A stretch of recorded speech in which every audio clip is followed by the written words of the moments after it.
नमस्कार दोस्तों, राधे राधे, जय श्री कृष्णा। मैं मोमिता स्वागत करती हूँ आप सभी को मेरी YouTube channel knowledge with Momita में। दोस्तों, कैसे हो आप सब? उम्मीद करती हूँ आप सभी बहुत ही अच्छे होंगे। दोस्तों, शुक्र प्रदोष व्रत है तो आप सभी को मेरी तरफ से शुक्र प्रदोष व्रत की हार्दिक शुभकामनाएं। दोस्तों, शुक्र प्रदोष व्रत के शुभ अवसर पर मैं आप सभी के साथ शुक्र प्रदोष व्रत की महत्व और कथा शेयर करूंगी। तो ये जानने के लिए मेरे साथ वीडियो में अंत तक जरूर बने रहेगा। आशा करती हूँ ये वीडियो आप सभी को बहुत पसंद आने वाला है। तो चलिए देर ना करते हुए शुरू करते हैं आज का वीडियो। ओम गण गणपति नमः। ओम नमो भगवती वासुदेवाय नमः। ओम नमः शिवाय नमः। शुक्र प्रदोष व्रत 2026। प्रदोष व्रत के दिन भगवान शिव की पूजा करने से और व्रत रखने से शुभ फलों की प्राप्ति होती है और हर महीने में त्रयोदशी तिथि के दिन ये व्रत रखा जाता है। साल 2026 का पहला प्रदोष व्रत माघ माह के कृष्ण पक्ष की त्रयोदशी तिथि को रखा जाएगा और ये तिथि 16 जनवरी को है। इस दिन शुक्रवार रहेगा और इसलिए इसे शुक्र प्रदोष व्रत कहा जाएगा। आपको बता दें कि शुक्रवार के दिन प्रदोष व्रत करने से जीवन में सुख समृद्धि आती है और ऐश्वर्य की आपको प्राप्त होती है। और प्रदोष व्रत के दिन कथा का पाठ भी आपको अवश्य करना चाहिए। इससे भगवान शिव माता पार्वती के आशीर्वाद आप सभी को प्राप्त होंगे। आइए बात करते हैं शुक्र प्रदोष व्रत की महत्व के बारे में। शुक्र प्रदोष व्रत करने से कष्ट और पापों का नाश होता है, जीवन में बाधाओं को दूर करता है शुक्र प्रदोष व्रत। और शुक्र प्रदोष व्रत करने से धन सुख शांति और समृद्धि की प्राप्ति होती है। शुक्र प्रदोष व्रत से संतान प्राप्ति की इच्छा पूरी होती है और परिवार में खुशियाँ आती है और सुखी और समृद्ध वैवाहिक जीवन को वरदान मिलता है।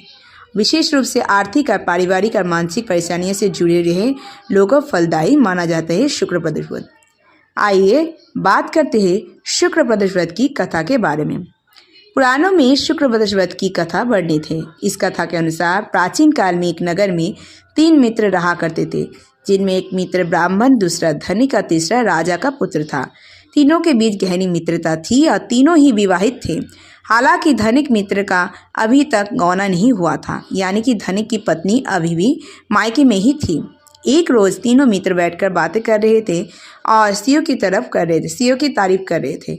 और बातचीत के दौरान ही ब्राह्मण मित्र ने कहा कि नारीहीन घर में भूतों का डेरा हो जाता है। और धनिक के पुत्र ने जब ये बात सुनी तो उसने निश्चय कर लिया कि वो अपनी पत्नी को मायके से लाएगा। और ये मन बनाकर वो अपने घर गया और अगले दिन अपनी पत्नी को लाने मायके जाने के लिए तैयार होने लगा।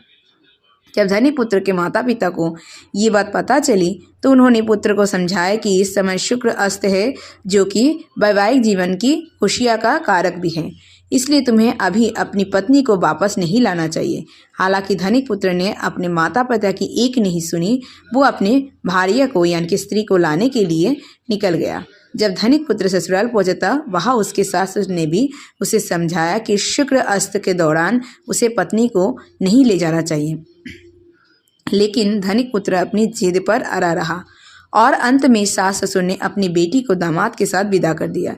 दोनों पति पत्नी जब बैलगाड़ी में बैठकर जा रहे थे तो रास्ते में बैलगाड़ी का पहिया टूट गया और साथ ही बैल की टांग भी टूट गई। पति पत्नी दोनों को चोट भी लगी और आगे चलकर उन्हें डाकुओं का सामना भी करना पड़ा, जिन्होंने धनिक का पूरा धन भी लूट लिया। बड़ी मुश्किल के साथ जब धनिक पुत्र और उसकी पत्नी घर पहुंचे तो धनिक पुत्र को सांप ने डस लिया। उसके पिता वैद्य के पास उसे ले गए तो वैद्य बोले कि 3 दिन के बाद तुम्हारे पुत्र की मौत हो जाएगी। धनिक पुत्र को सांप ने डस लिया है। जब ये बात उसके दोस्त ब्राह्मण पुत्र को पता लगी तो वह धनिक पुत्र से मिलने जा पहुंचा। उसने धनिक पुत्र के पिता से कहा कि आप अपने पुत्र को उसकी पत्नी के साथ उसके ससुराल भेज दीजिए। ये परेशानियां इसलिए आई है कि क्योंकि आपका पुत्र शुक्र अस्त के समय पत्नी को ससुराल ले आया है। अगर आपका पुत्र ससुराल पहुंच जाता है और आप शुक्र प्रदोष व्रत रखकर भगवान शिव को प्रसन्न कर देते हैं तो आपका पुत्र बच जाएगा। तत्पश्चात धनिक पुत्र के पिता ने ब्राह्मण पुत्र की बात मानी और अपने पुत्र और उसकी भार्या को ससुराल भेज दिया। और इसके बाद शुक्र प्रदोष व्रत के चलते धनिक पुत्र की हालात ठीक हो गई और उसके जीवन के सभी कष्ट भी दूर होने लगे। राधे राधे। जय श्री कृष्ण। जय श्री हरि विष्णु। जय माता लक्ष्मी। जय गणपति बाप्पा। जय भोलेनाथ। जय माता पार्वती। दोस्तों आज शुक्र प्रदोष व्रत की कथा और महत्व यहीं पर समाप्त हुआ। दोस्तों कैसी लगी आप सभी को आज का ये वीडियो मुझे कमेंट करके ज़रूर बताइएगा। वीडियो अगर अच्छी लगी हो तो वीडियो को ज़्यादा लाइक और शेयर जरूर कीजिएगा। ऐसे और वीडियोस पाने के लिए मेरे चैनल नॉलेज विद मोमिता को जरूर सब्सक्राइब कीजिएगा और सब्सक्राइब के बगल में बेल आइकन दबाना मत भूलिएगा ताकि नए वीडियो की नोटिफिकेशन जल्द से जल्द मिल जाए। कमेंट में जय श्री हरि विष्णु, जय माता लक्ष्मी, जय गणपति बाप्पा, जय भोलेनाथ, जय माता पार्वती लिखना मत भूलिएगा। आप मुझे फेसबुक और इंस्टाग्राम में फॉलो कर सकते हैं। मेरे फेसबुक और इंस्टाग्राम लिंक डिस्क्रिप्शन बॉक्स में दिया गया है, आप चाहे तो चेक कर सकते हैं। आज के लिए इतना ही, मैं मिलूंगी नेक्स्ट वीडियो में। तब तक के लिए tata bye, thanks for watching. Radhe Radhe, जय श्री कृष्णा।